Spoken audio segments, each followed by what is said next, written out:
O'sha birgina o'tgan yilning o'zida 215 ming gektar saksovul himoya daraxtzorlarini barpo etish uchun demak salkam 900 tonna cho'l o'simliklarini urug'larini tayyorlandi. Bunda albatta mahalliy aholi to'g'ridan to'g'ri bevosita ishtirok etdi. Bilasizmi, bir narsani g'urur bilan aytishim mumkin.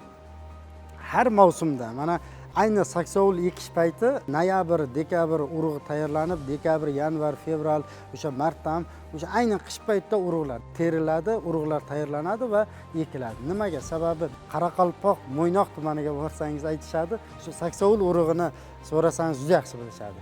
Saksovulda urug'i bitta sovuq ursa yaxshi bo'ladi deydi. Haqiqatan bitta sovuq ursa yaxshi bo'ladi.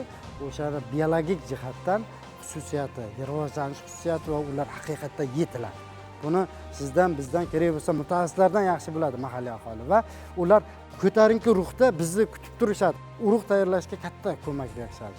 200, 300, 400 tonnalab o'sha urug'larni jamg'arishga ular yordam berdi. Nima demoqchiman? Bu ekologik vaziyatni yaxshilash, ya'ni O'zbekiston 2030 strategiyamizning 69-maqsadida belgilanganidek Orol dengizining qurishi natijasida yuzaga kelgan ekologik muammolarning salbiy ta'sirini yumshatish.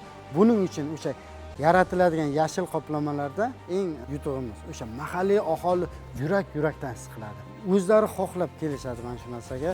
Nimaga? Chunki o'sha muhitda boshidan o'tib turibdi. O'sha muhitda yashab turibdi.